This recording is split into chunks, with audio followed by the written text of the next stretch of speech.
Hola amigos, muy buenas tardes y bienvenidos a una transmisión más de su programa Con la Ley en la Mano. El día de hoy, el tema que tomaremos será Ley Federal de Protección de los Datos Personales.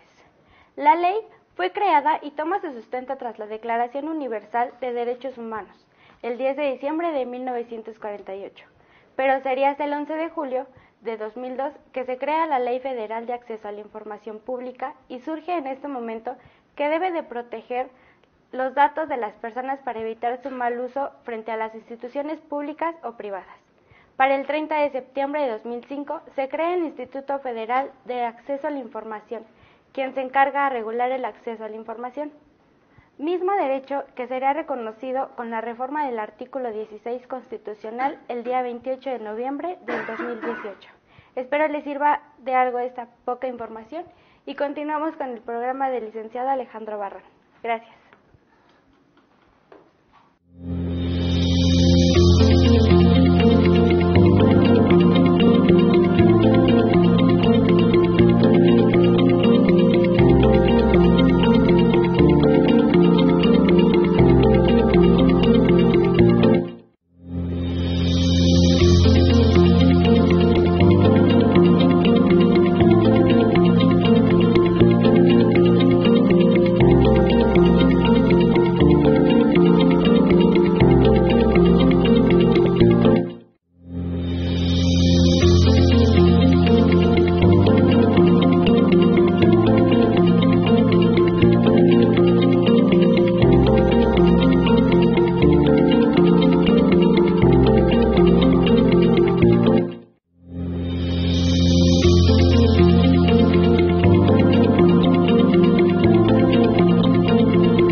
Buenas tardes, les saludamos y amigas también, claro está, les saludamos en esta transmisión de su programa Con la Ley en la Mano Oficial.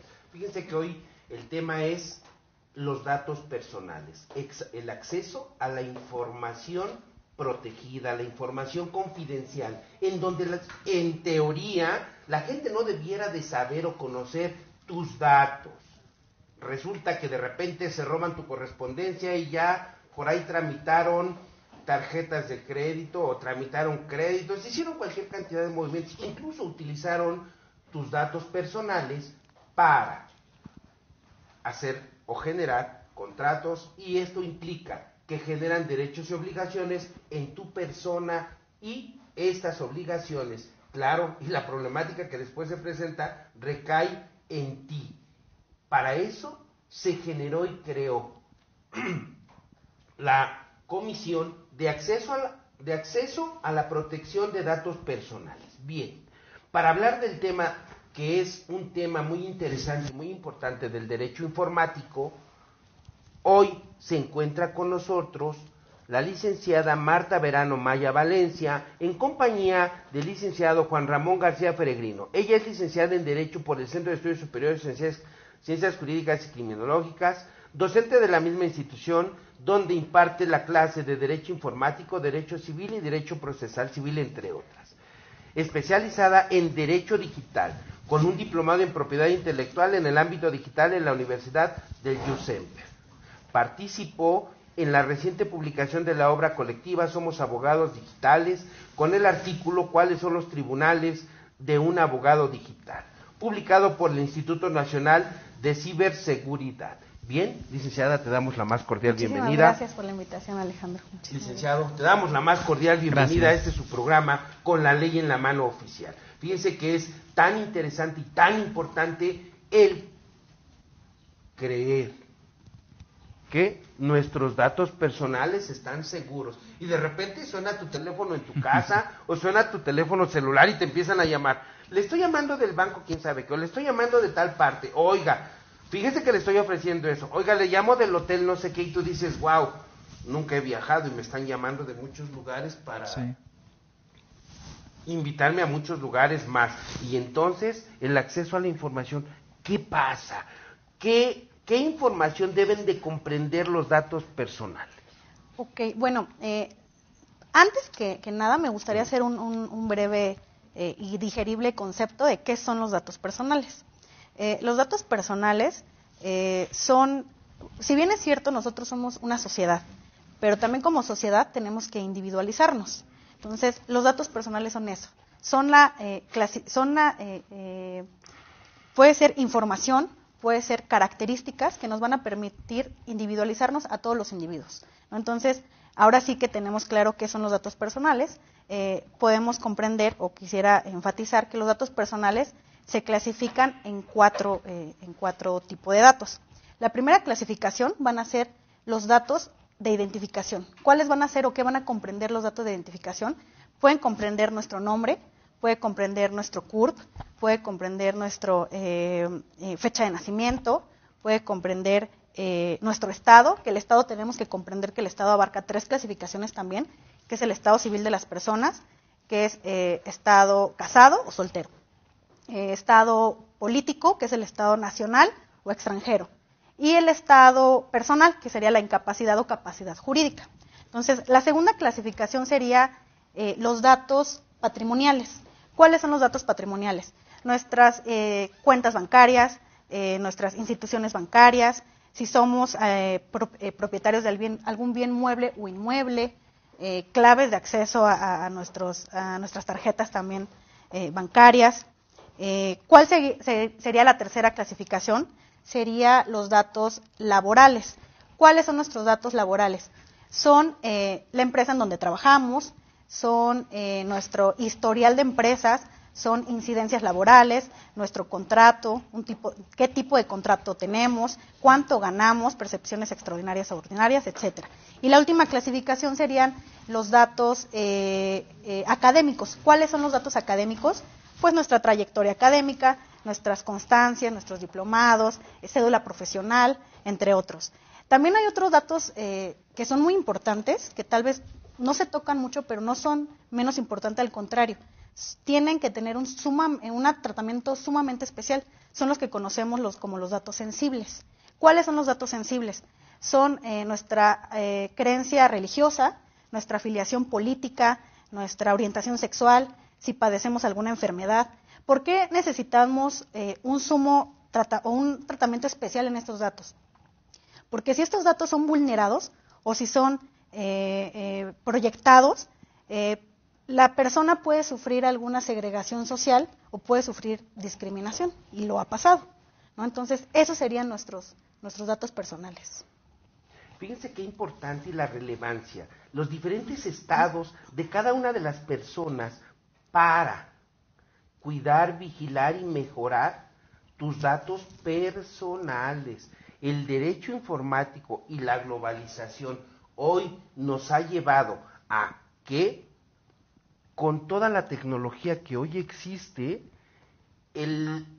no sé cómo llamarlo, ¿será el robo de información? Robo de identidad, suplantación de identidad. Exacto. Nos lleva a tener mucho cuidado de qué es lo que está pasando. Y entonces nos obliga a que nos digas, a ver, mi querido licenciado, ¿qué es el derecho a la protección de los datos personales? Claro que sí, doctor. El derecho a la protección de los datos personales es un derecho fundamental que nosotros tenemos sobre poder decidir acerca del uso que permitimos y que le estamos facultando a terceras personas para el tratamiento que hacen de los mismos, ¿no? Es un derecho fundamental establecido en la Constitución. Entonces, a partir de este derecho fundamental, pues nosotros tenemos la facultad de poder decidir qué tratamiento y qué uso es el que se le va a dar, ¿no? Y por ende el Estado está obligado a garantizar este derecho, como ya lo mencionó la licenciada, tanto de derechos personales y más aún de lo que serían los derechos sensibles. Y para toda esta protección de estos datos sensibles, personales y demás, ¿existe algún fundamento o hay alguna ley que nos lleve a la protección de estos datos? Sí, por supuesto. En la Constitución Política de los Estados Unidos Mexicanos se encuentra protegido en el artículo 6º, en el apartado A del artículo 6º constitucional, en donde se hace referencia a dicho tratamiento y se crea el Instituto Nacional de Acceso a la Información, ¿no? A partir de allí, entonces, este apartado del artículo 6º le da fundamento a la Ley Federal de Transparencia y Acceso a la Información Pública, eso por un lado. Por otro lado, tenemos el artículo 16 constitucional, en donde se hace referencia expresa a los conocidos o llamados derechos ARCO. Entonces, allí se protege, pues, de igual forma, pero ya dentro de un procedimiento, ¿no? En el artículo 6º, que, pues, sabemos que el tema general es la libertad de expresión, bueno, pues parte de esa libertad de expresión es precisamente todos esos datos y que se haga un buen uso de ellos, y posteriormente en el artículo 16 constitucional ya se encarga de especificar cuál es la forma de obtenerlos y para ofrecerlos dentro de un debido proceso, ¿no? La regulación específica. Bien, fíjate nada más lo interesante. Ya tenemos un fundamento, 14 y 16 constitucional, que nos protegen. Sexto y 16 constitucional. ¿Sexto? Sexto y 16 constitucional, perdónenme. Yo no soy tan bueno para el derecho informático, ni tampoco soy tan bueno para la entrevista, pero aquí estamos haciendo el encuentro. Bien, sexto y 16 constitucional. Y luego entonces nos hablan de un derecho ARCO o derechos ARCO. ¿Qué son? Bueno, los derechos ARCO es un tema muy importante que ya debería de ser conocido realmente, pero pocos lo conocemos. ¿Qué son los derechos ARCO? Los derechos ARCO, como ya lo mencionó el licenciado Feregrino, son derechos constitucionales y son derechos inherentes a las personas. ¿Qué quiere decir? Que únicamente el titular de estos derechos puede ejercer alguna vía o algún mecanismo para hacerlos valer o para protegerlos. Bueno, para protegerlos no, para hacerlos valer. Derechos ARCO, ¿para qué nos sirven los derechos ARCO? Nos sirven para controlar y para saber qué datos personales tienen los terceros o las entidades privadas o las entidades gubernamentales de nosotros. ¿Por qué se llaman derechos ARCO? Derechos ARCO comprenden 4 derechos. A es de acceso. ¿Cuál sería el derecho de acceso? Es nuestro derecho a acceder, solicitar nuestra información a un tercero, a una entidad privada o una entidad gubernamental, para saber qué tipo de datos tiene de nosotros, cómo los obtuvieron y para qué los tienen.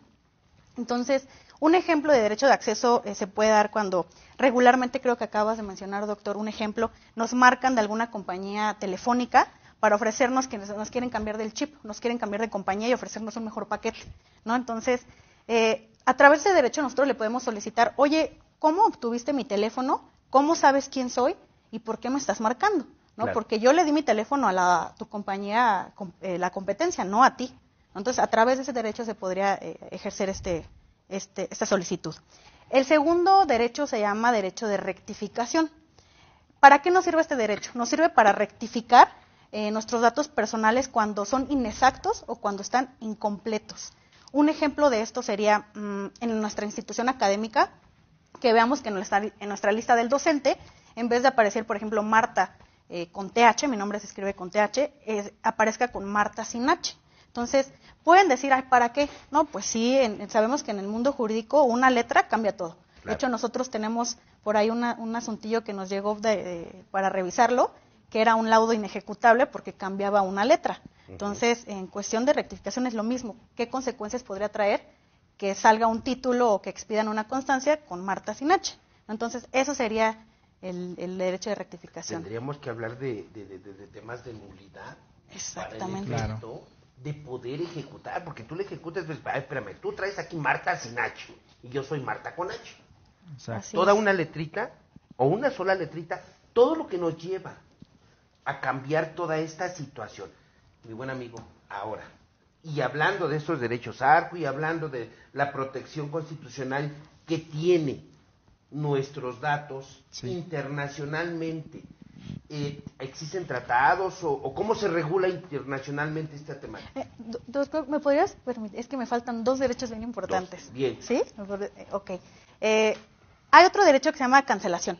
¿Cuál es el derecho de cancelación? El derecho de cancelación es nuestro derecho a cancelar algún dato en propiedad de algún tercero o igual a una entidad privada o gubernamental. Un ejemplo de esto sería, atendiendo al ejemplo pasado de la institución académica, solicitarle a la escuela, ¿sabes qué? Quiero que canceles mi nombre. La institución académica te va a decir, no puedes cancelar tu nombre. ¿Por qué? Porque tenemos una relación. Necesito saber tu nombre para poder expedirte tu constancia, expedirte tu título, etcétera. Pero nosotros nos damos cuenta, tal vez ejerciendo nuestro derecho de acceso, que tienen tal vez nuestra orientación sexual, por supuesto que podríamos solicitar la cancelación. ¿Por qué? Porque la orientación sexual es irrelevante para la relación entre una institución académica y mi persona.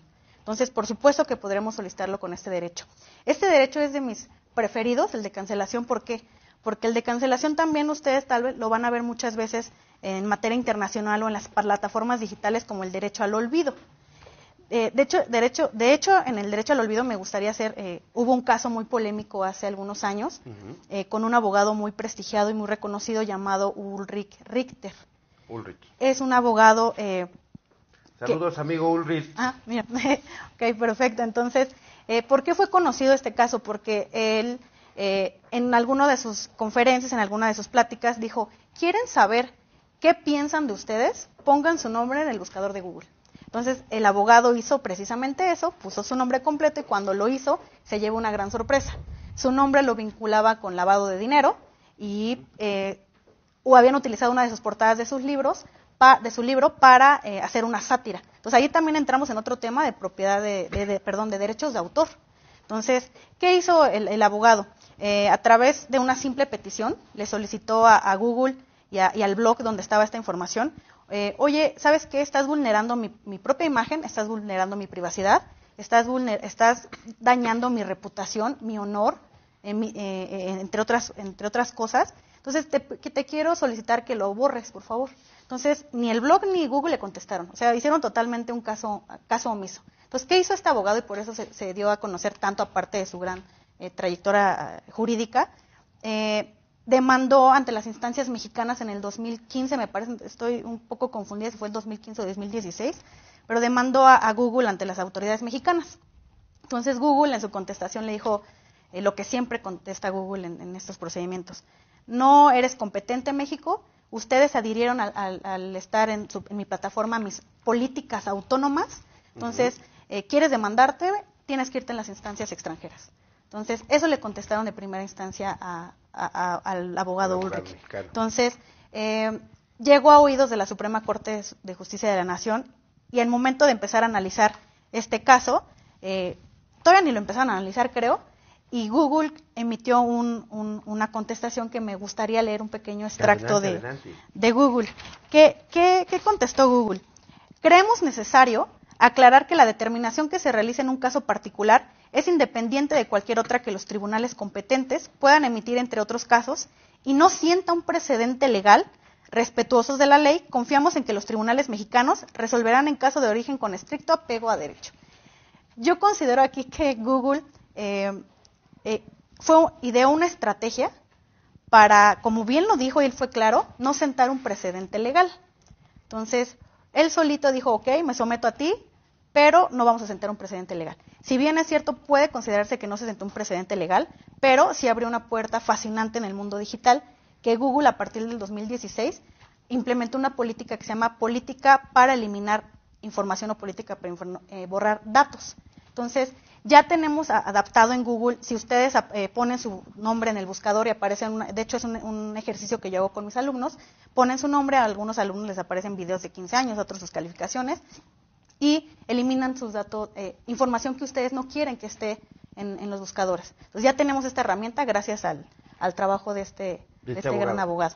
Y el último, pues, para concluir, oposición. ¿Cuál es tu oposición? Oponerte a dar tus datos personales. ¿Por qué? Porque consideras que no son necesarios para el fin que te los están pidiendo. Esos serían nuestros derechos. Y sin embargo, alguien da tus datos personales. Sí, sea una cadena de tiendas comerciales, sea empresas telefónicas, sea quien sea, siempre hay alguna forma en la que tus datos personales andan de aquí para allá y de allá para acá. Vamos a un corte comercial. No se vayan, amigos. Vemos que se están conectando, vemos que hay gente conectada. Los invitamos a que si tienen alguna pregunta, algún comentario respecto del tema que estamos tratando, puedan emitirlo y con gusto en este momento nuestros invitados se los van a responder. Vamos a un corte comercial que es de segundos, rapidísimo, regresamos y vamos a comentar el tema de el respaldo internacional que tiene la protección de datos personales. Vamos a un corte. Luciérnaga. Ilumina tu mundo. Luciérnaga es la única que hace el diseño de tu figura favorita para que pueda acompañarte en cada momento, personalizando cualquier espacio, con las cosas que a ti te gustan. Ya sea tu empresa, tu casa o tu oficina, podemos realizar un diseño realista en 3D, impresionando a tus visitantes con un diseño innovador, dando la impresión de un lugar modernista. Te ofrecemos una gran gama de diseños y recomendaciones para cada estilo de vida.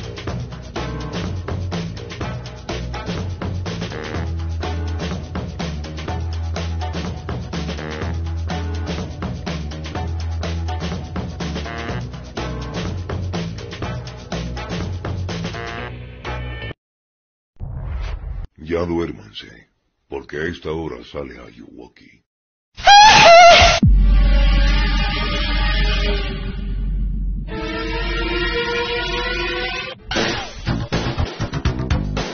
La verdadera historia del Ayuwoki, el escalofriante meme viral. Si eres un activo usuario de las plataformas como Facebook y Twitter, seguramente te habrás topado con un inquietante rostro que se asemeja al fallecido rey del pop, Michael Jackson. Y es que los usuarios de internet vienen compartiendo una gran cantidad de memes sobre este personaje, originando que miles se interesen por conocer su historia y cómo es que se hizo tan popular. Antes que nada, debes saber que el Ayuwoki es fruto de un creepypasta, es decir, una breve historia de terror que se viraliza a través de internet y que se comparte con la intención de asustar a quien la lee o sabe de ella.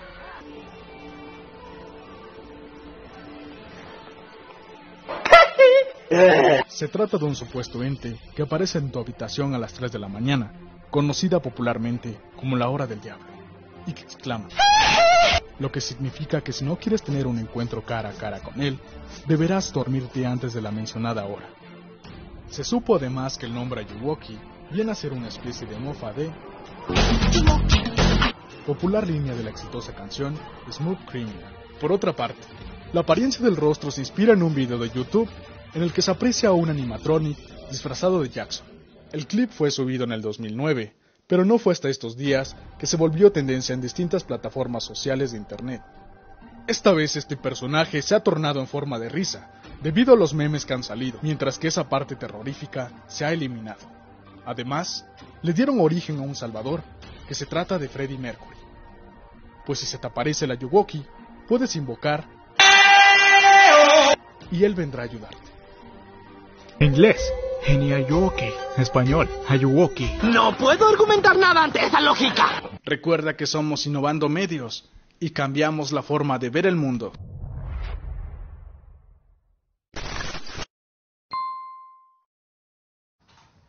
La protección de datos personales.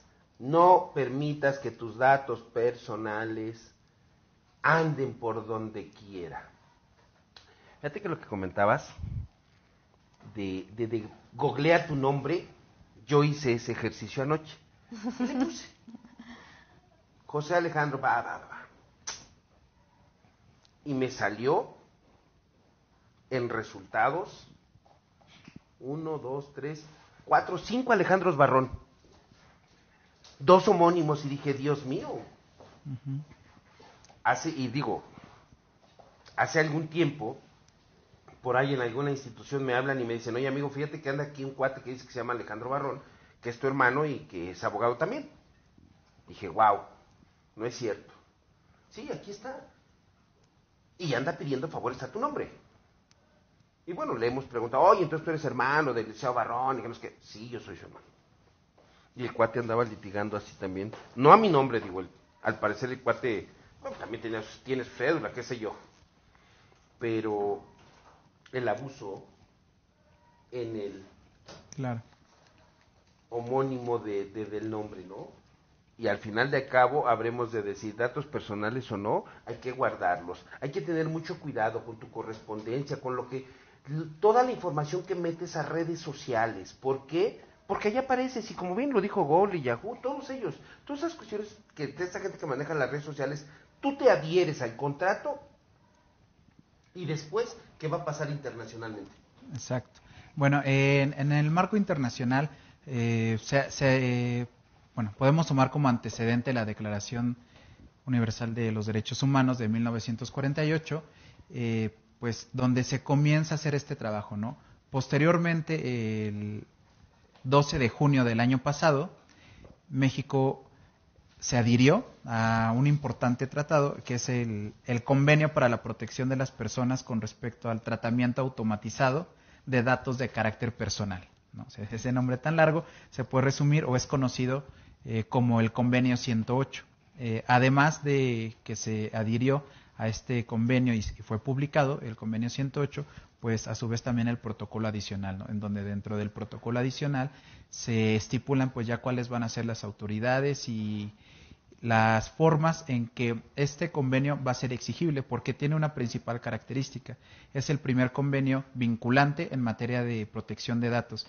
Entonces, podemos mencionar que este es el primero vinculante, pero es interesante. La página del INAI, si ustedes se meten, tiene una herramienta que es muy interesante y les recomiendo demasiado que entren a verla. Se llama Corpus Juris. Dentro de esa herramienta de Corpus Juris, el INAI, el ejercicio que hace, pues básicamente es sistematizar y juntar todos los instrumentos a nivel internacional y a nivel nacional, ¿no? Entonces, cuando ustedes entran a ver este Corpus Juris y a utilizarlo, pues pueden ver del aspecto internacional cuáles son todos los convenios que existen en la materia, es decir, no solamente a los que México está adherido, sino todos los existentes a nivel internacional, en África, en Europa, etcétera.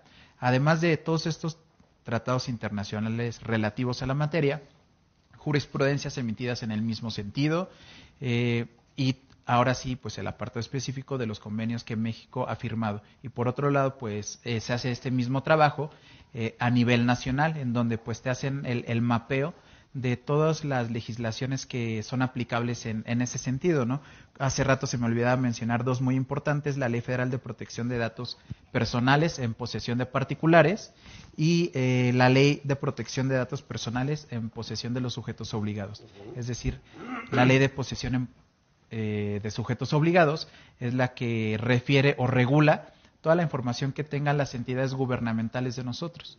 Cualquier entidad de gobierno pues se rige bajo esta normatividad, bajo esta ley.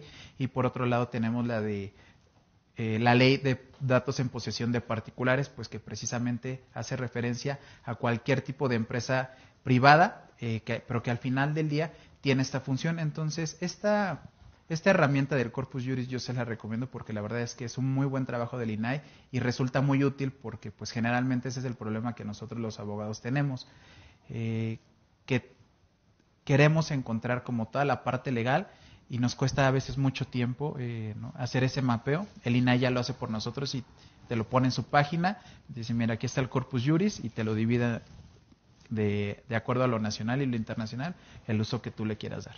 Bien, entonces vemos que en muchos aspectos la globalización sí nos ha ayudado, sí nos apoya. Pero hablando de apoyos y hablando de temas de privacidad y de que tengo que tener cuidado con mis datos personales, ¿qué pasa con ese famoso aviso de privacidad? De privacidad, ¿no? Te dicen, tus datos van a ser privados. Si consientes que sean públicos, ponle tache. Y si no consientes, táchale el otro renglón. Así es.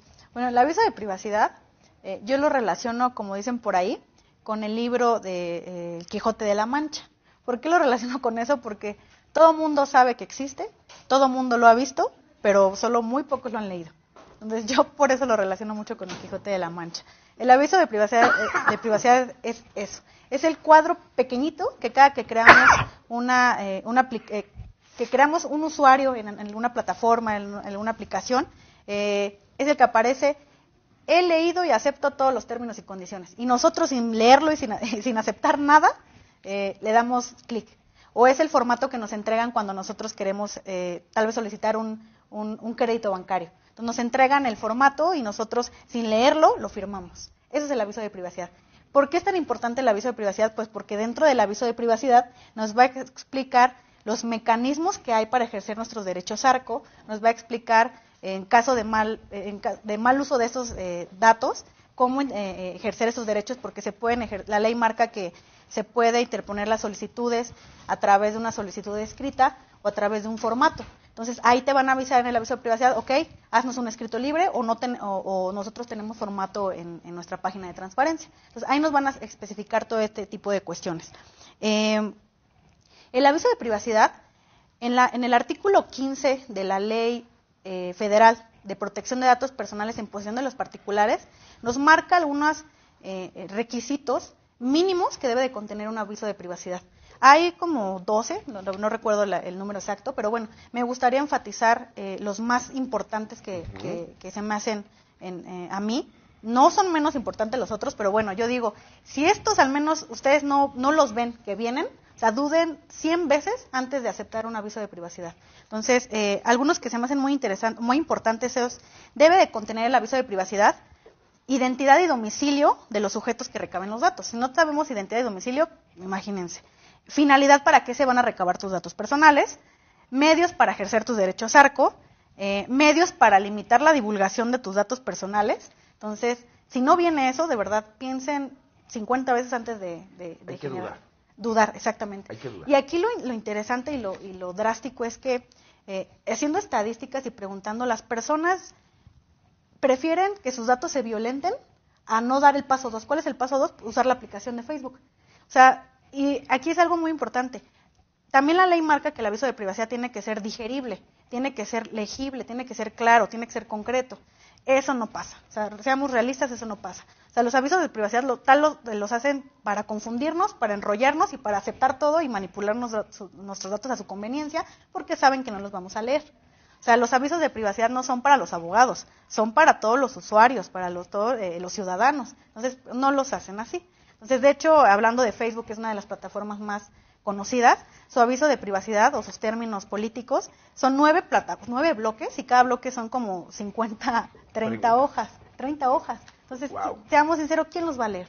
Entonces, la gente prefiere vulnerar sus datos personales, pero dar el paso 2, que es, puedo usar Facebook. Entonces, eso es también lo peligroso. De tener Facebook, ¿sí? Imagínate. Por supuesto. Claro. Vas a Al leer día de hoy ya no eres nadie. No, si no hay Facebook, no hay YouTube, o qué sé yo, tantas plataformas en redes sociales, Claro. de plano no somos nada. Pero a ver, debe de haber algún ente que regule o alguna autoridad que obligue a los entes públicos o privados que se encuentren en posesión de nuestros datos personales y no quieran respetar esos beneficios del derecho ARCO. ¿Cómo los obligamos? ¿Qué ente jurídico obliga a que nos respete? Bien, el organismo que se encuentra facultado para ello es el INAI, ¿no? Es el Instituto Nacional de Transparencia, Acceso a la Información y Protección de Datos, en términos de lo que mencionamos al principio, ¿no? Del apartado A del artículo 6º constitucional.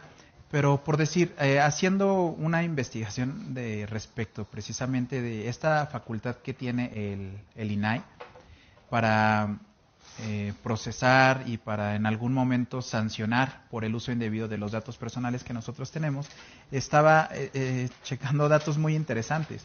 Uno de los principales problemas que tiene el INAI es la falta del seguimiento a las multas. Es decir, el INAI se encarga de hacer público que, no sé, sancionó a determinado organismo por 9 millones. Es decir, se encarga de hacerlos públicos, pero no les da un seguimiento para hacer efectivas dichas multas, ¿no? Por decir, en el transcurso del 2000 al 2018, del 2012 al 2018, se emitieron 191 sanciones a diversos organismos, tanto públicos como privados, ¿no? Sancionándolos por eso, por el mal uso de los datos particulares. Entonces, de esos 191 sanciones, únicamente se han podido ejecutar y se han cumplido 4. Es decir, de las 191 sanciones sumarían 362 millones de pesos en este periodo de 2000 a 2018. Por violentar, ¿no? Por el hecho de no hacer un correcto uso de. Entonces, ahí es donde el INAI, ¿no? Ejerce su facultad vinculante y sanciona. Y dice, ¿sabes qué? Bueno, pues porque no hiciste un correcto uso de, o porque tu aviso de privacidad no es en términos de ley, como te lo estoy estipulando, multa, ¿no? Sanción. Entonces, en estos 6 años, repito, fueron 191 sanciones, de las 4, solamente 4 han sido ejecutadas. De los 362 millones que representan esas 191 sanciones, únicamente se ha podido recuperar el 2.4%, es decir, poco más de 9 millones de pesos. Ese es un problema que tiene al día de hoy el INAI, porque al final del día, pues esto se traduce en que nos están dejando en un estado de indefensión, ¿no? O sea, por un lado nos dice, sí, el INAI es constitucionalmente el organismo facultado para sancionar, para proteger nuestros datos personales de los ciudadanos. Entonces, ustedes estén tranquilos, yo los voy a proteger. Se encarga de hacer esta divulgación de las sanciones que ya hizo, pero no les da un seguimiento. Y lo que se está acostumbrando también, pues es como al final del día es un procedimiento administrativo, solamente una vez que es sancionado, se recurre de dicha sanción, y esto se eleva al Tribunal Federal de Justicia Administrativa, a fin de que éste tenga conocimiento. Y en esa situación se encuentran el 98% de las sanciones. Entonces, eso es un problema, porque, repito, no nos está garantizando que realmente sanciona a quien hace un uso indebido, porque si lo pensamos al revés, bueno, pues entonces resulta mucho más factible para determinados organismos violentar nuestra privacidad, nuestros datos, con los fines que ellos lo deseen, y ya saben que al final del día únicamente van a tener una sanción, pero en el papel, pero en ningún momento va a ser ejecutada. Ese es un gran problema. Yo creo que ahí no sé, hace falta algún otro mecanismo que le puedan dar a la INAI a efecto de que pueda hacer efectivas todas esas sanciones, ¿no? Es correcto. Que puedan cobrar todas esas multas y que realmente tú digas, oye, me convino, o sea, sí fui, sí sancionaron, sí me quejé, sí sancionaron, sí me hicieron caso, y que la confianza en las instituciones públicas se recupere en su totalidad. Pero déjame hacerte otro comentario, Alejandro. Fíjate, estas ejecuciones las hace el INAI con el SAT. No, o sea, el SAT es el organismo directamente encargado de aplicar las multas. Y ese es otro problema, porque cuando entonces voltean a ver al SAT y le dicen, bueno, a ver, ¿qué pasó con esas multas? El SAT no tiene obligaciones en términos jurídicos, número uno, a decir, si yo a través de una solicitud de acceso a la información le digo, ¿sabes qué, SAT? Dime ¿a quién le has ejecutado las multas? ¿Quién ya te las pagó y por cuánto fue la multa? El SAT no tiene la obligación, número uno, de decirte o de decirnos a los ciudadanos a quién ya se las hizo efectivas, ni mucho menos qué es lo que está pasando, cuál es la finalidad, el objetivo que se le da a esas multas, ¿no? A lo que ya fue recaudado, digamos, los 9 millones que han sido recaudados. La lógica nos diría, pues bueno, hacer una transparencia y decir, esos 9 millones, ¿no?, se destinan para esto, ¿no? El SAT no tiene la obligación, entonces ese es otro problema. Y ese es también el por qué el SAT no le da, al parecer no tiene el mayor interés en hacer efectivas estas multas. Es que son poquitos los dineros que se recaudan a través de las multas. Pero a ver, antes de avanzar más allá, déjanos leer cuánta gente está ahí, Sergio, por favor. No, de arriba para abajo. Bueno, saludamos a Carmen Sánchez, a Nancy Zamorategui y 3 personas más. Veía yo hace rato a José Huitanda, a Andrea, a Jessica, dice ahí que Marily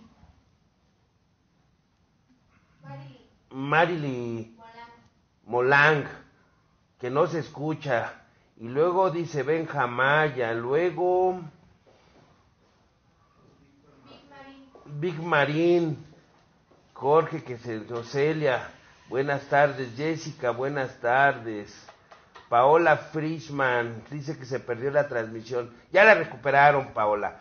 Pablo Buendía Arriaga dice, para el licenciado Ramón García, he escuchado hablar de esquemas de autorregulación por parte del INAI, ¿podría ahondar en ellos?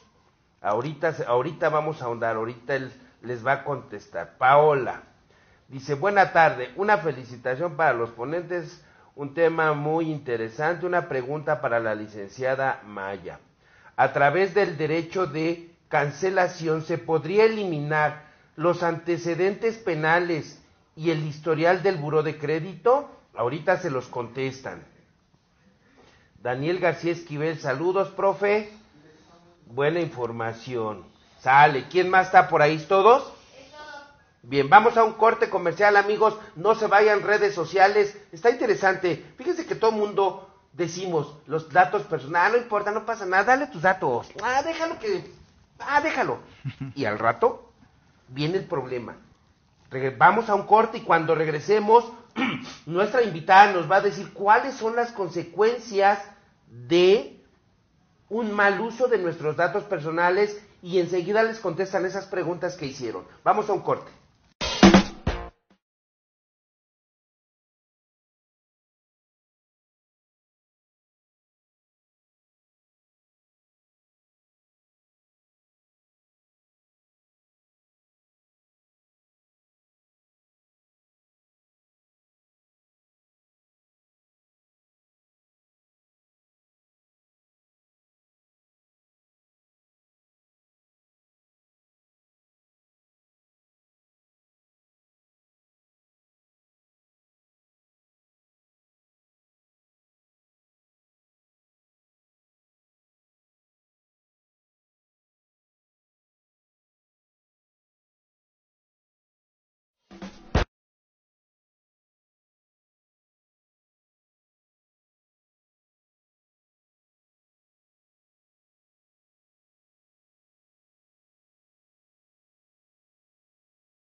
Regresamos con tus datos personales. Es algo que tienes que proteger, tienes que cuidar. No permitas que tu información personal ande por ahí dando tumbos y palos de ciego. Cuídalos. No des tu información a cualquier negocio, a cualquier persona. Como dijo nuestra invitada, piénsalo, dúdalo antes de que pase algo más con tus datos personales. Diles qué les puede pasar. Bueno, serían muchas cosas, pero bueno, un uso ilegítimo de los datos personales, un mal tratamiento de los datos personales, proporcionar tus datos personales a quien no les va a dar la protección adecuada, puede afectar en tu esfera personal, en tu esfera social, de una manera muy grave. Por ejemplo, he escuchado últimamente que la nueva prueba de amor es proporcionar tu contraseña de Facebook o tu contraseña de redes sociales. ¿Para qué es la nueva prueba de amor?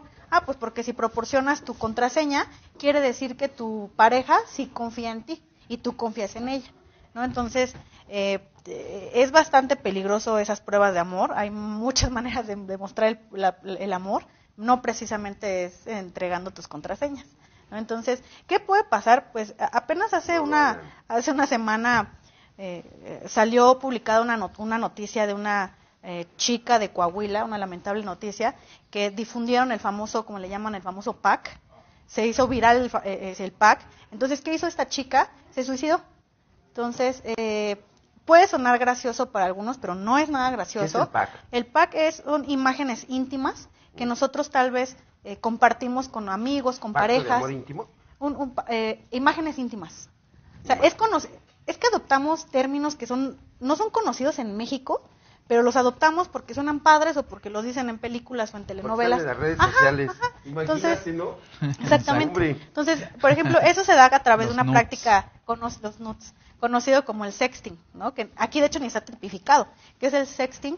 Pues compartir imágenes íntimas con nuestra pareja. Que eso no está mal, cada quien tiene sus gustos, pero bueno, ¿cuál es lo vulnerable de esto?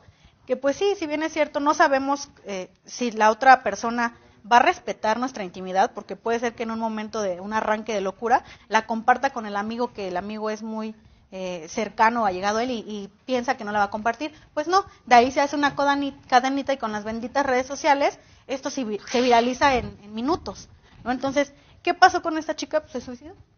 Entonces, puede ser que muchos digan, no, ¿cómo te vas a suicidar? Pues no todos pensamos de la misma manera, no todos sentimos de la misma manera, entonces siempre recomiendo que antes de que lleguen los famosos nudes o los famosos pack a su celular o a su computadora, piensen 2 veces antes de compartir, porque un meme puede ser gracioso, una imagen puede ser graciosa, pero no saben las consecuencias o las implicaciones que le está causando a la otra persona. Todo depende, yo creo todo depende del tipo de imagen y de lo que te pidan. Pero algo sí es interesante. Tu intimidad, ya el nombre lo dice. Intimidad, es íntimo, es mío, es propio, es de muy adentro. Digo, si tú gustas de hacer pública tu intimidad, como muchas personas en redes sociales lo hacen, pues ya será bajo el estricto derecho y responsabilidad o irresponsabilidad de quien las haga, pero mayor será la irresponsabilidad de aquella persona con quien tú compartiste tus datos personales o imágenes personales y las haga públicas en la red. No se vale, ¿no? Yo creo que ahí también es violentar ese derecho de la o ese arte, no sé ni cómo llamarlo, la confianza. Claro. Ese sentido de la confianza, que es la base principal en todas las parejas, implica en el noviazgo, en la amistad, en la relación marital, extramarital, qué sé yo, no sé, pero debe de existir la confianza. Imagínate que tú a tu mejor amiga le dices, o a tu mejor amigo, y le dices, oye, mira cómo sale aquí, a ver, échale ojo, a ver qué opinas. Y resulta que este güey los agarra y los publica. Claro. Oye, dices, oye, no te pases, te lo compartí, te dije, échale un ojo, güey, no públicalos. Y los publicaron. O sea, ya se pasaron de lanzas. Cuida tus datos personales. Cuida y fíjate bien lo que publicas, con quién lo publicas y cómo lo haces. ¿Por qué? Porque es interesante que te cuides y te protejas. Sergio, déjanos ver las preguntas anteriores, por favor, y vamos avanzando hacia abajo. Espérate, más.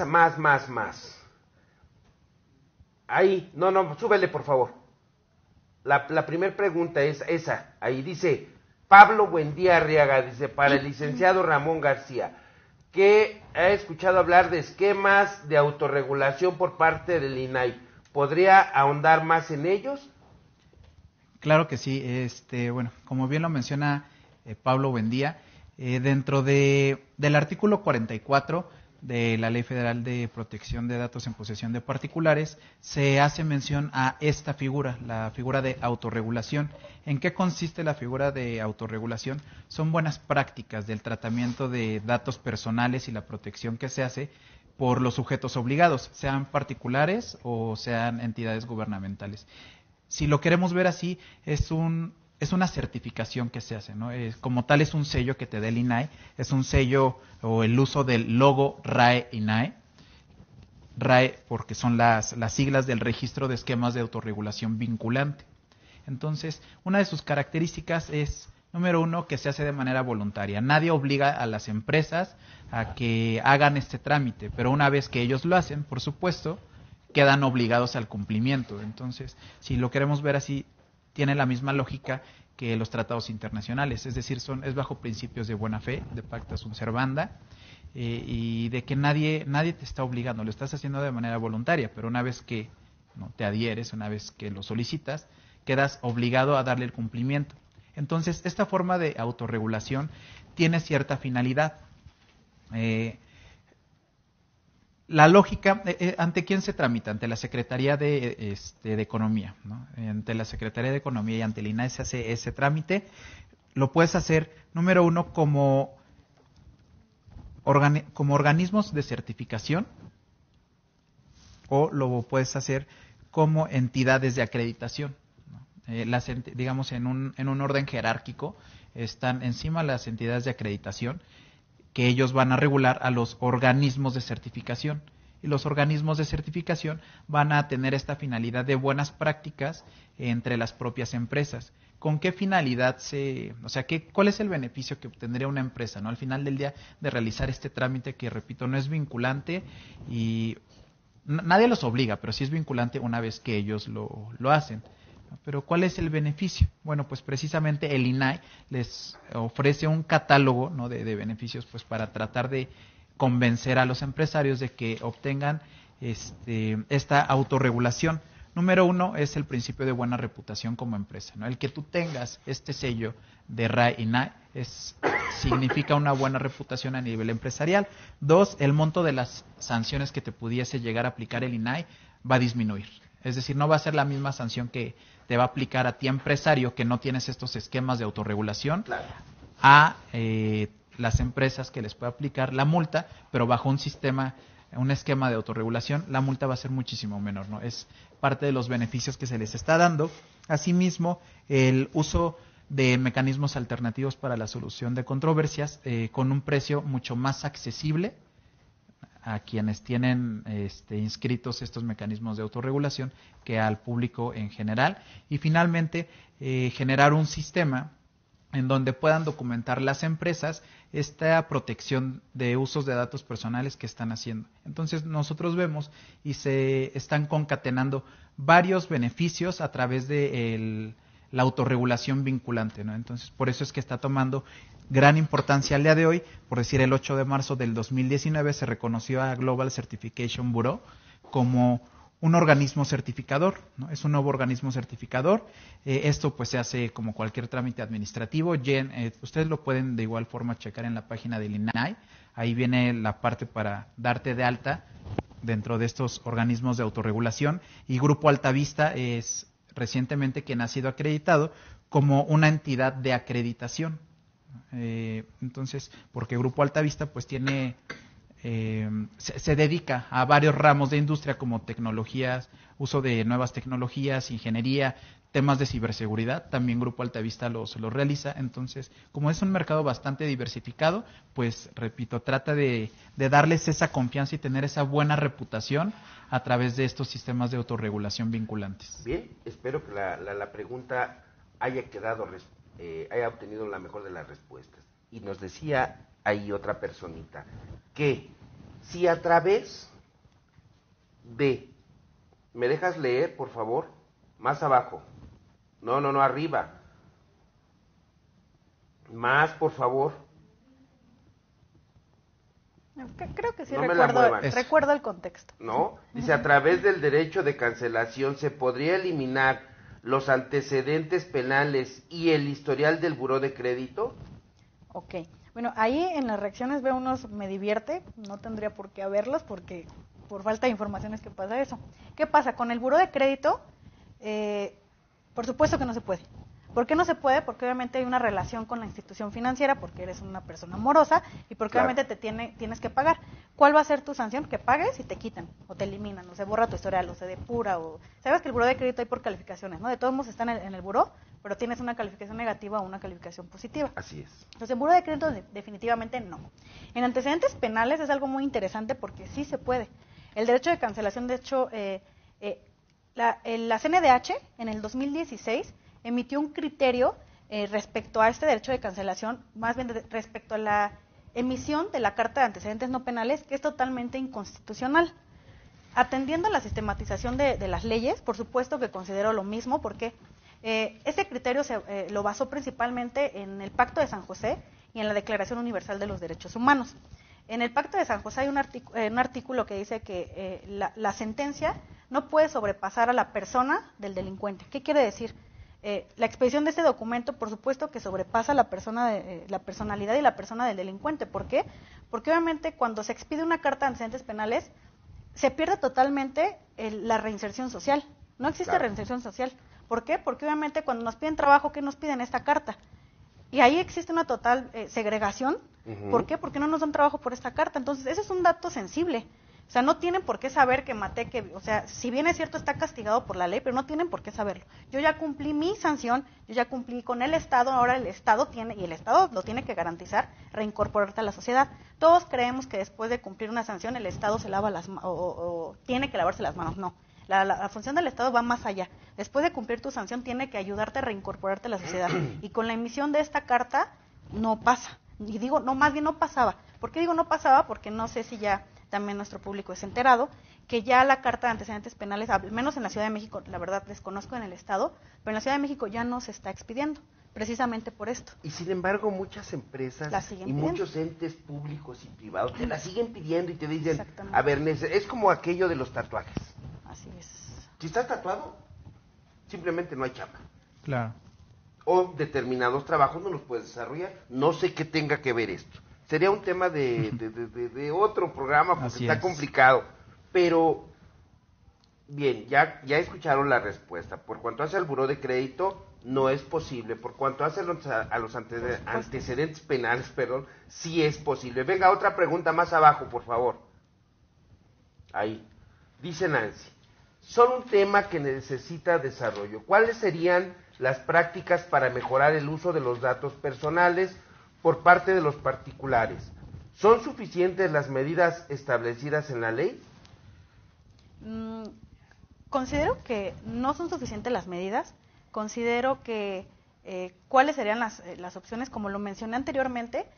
Si bien es cierto, siempre nos quejamos que en la ley no se estipulan o la legislación no es clara en cuanto a la protección de nuestros datos personales, que se violentan nuestros datos personales. Sí, por supuesto que sí, pero también debemos atender que es un 50% de las entidades y 50% nosotros, atendiendo al ejemplo que les pasé, les platicé hace rato. No estamos dispuestos, o más bien estamos dispuestos a que se vulneren nuestros datos con tal de usar Facebook, con tal de usar Instagram, porque no queremos leerlos. Entonces, creo que falta mucho en ese tema. Comparándonos con Europa, que es el país que tiene un alto nivel en protección de datos personales, pues nos quedamos muy abajo, pero pues bueno, al menos considero que México está intentando optar con medidas de protección. El claro ejemplo es que el año pasado se adhirió al convenio 108, entonces por supuesto que se está intentando, pero creo que faltan muchas cosas, pero principalmente también creo que debemos fomentar una cultura y un civismo digital y un civismo de protección de datos personales, porque si no, no vamos a llegar a nada, por más que tengamos legislación. Ya escucharon, y por ahí dice Erika Antunes Bautista.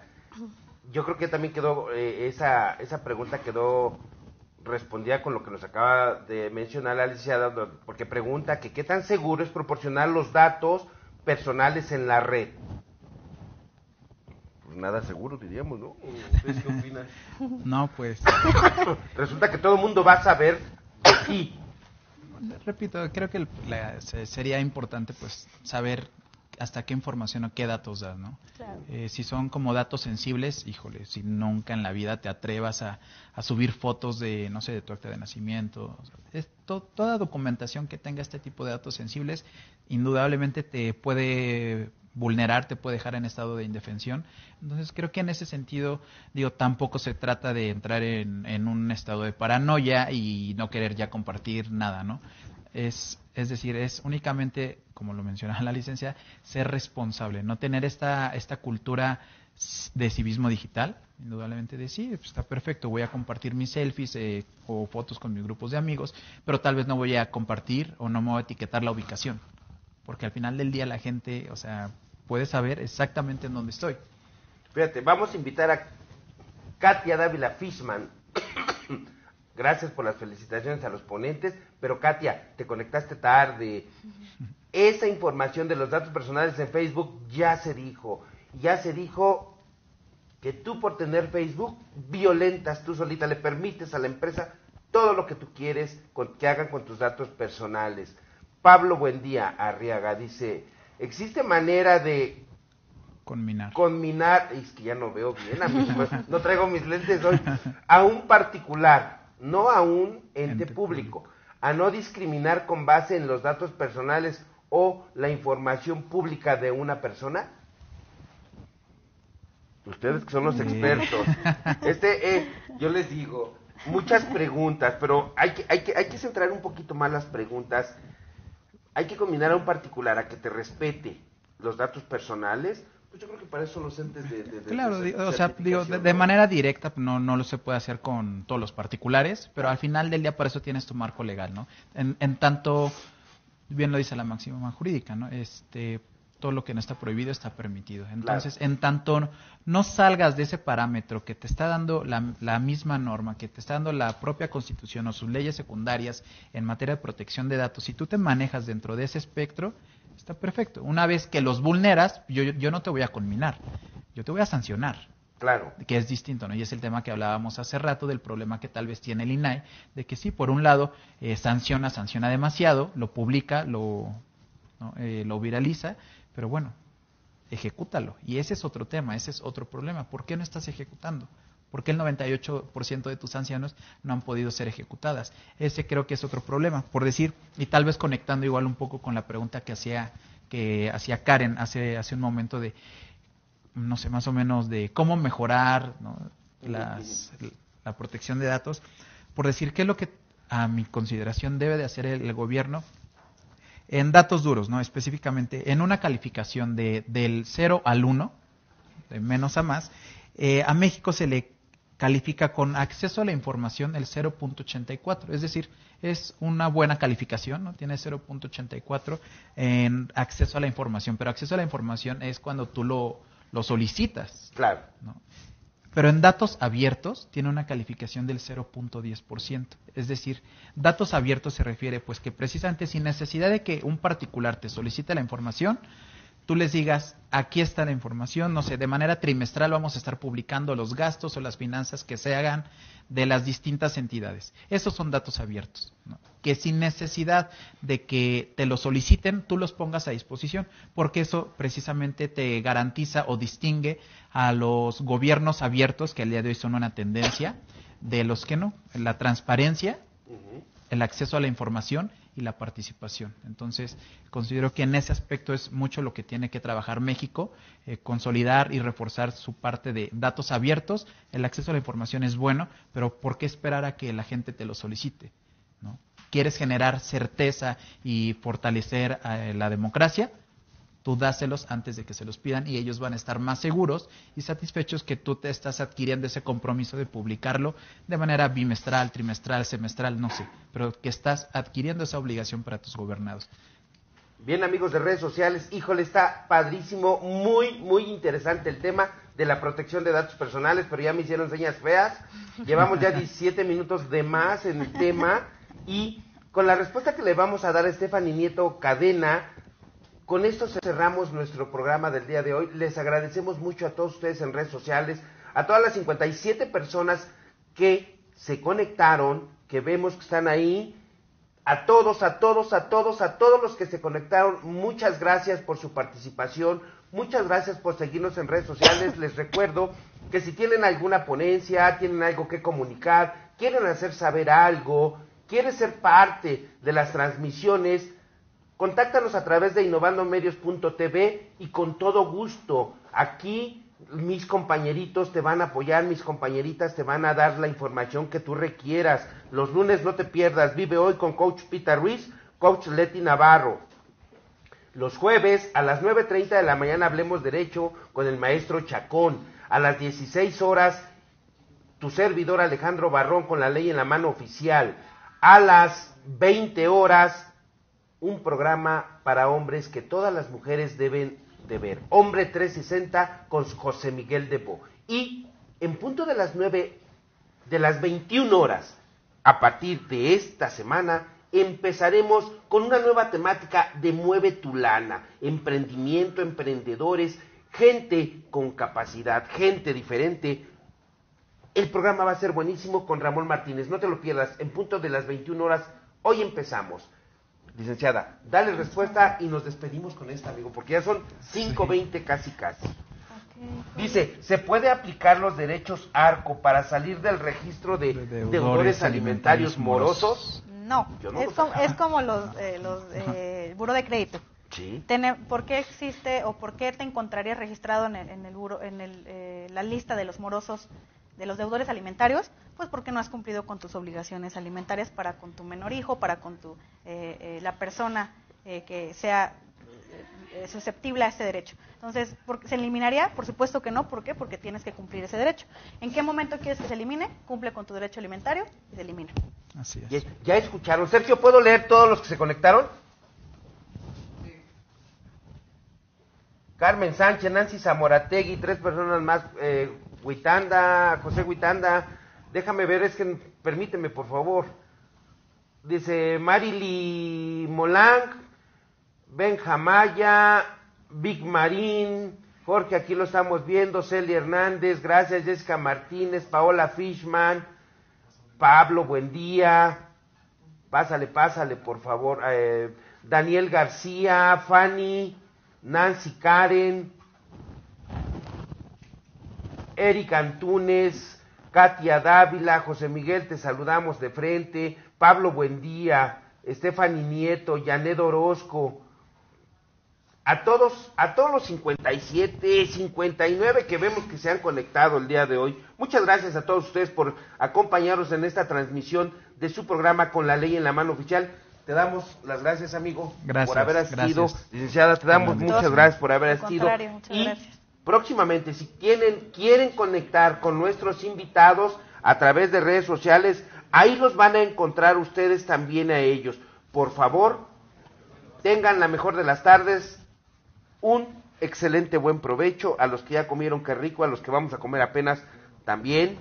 Sin irnos antes, que KR San, saludos al maestro Juan Ramón.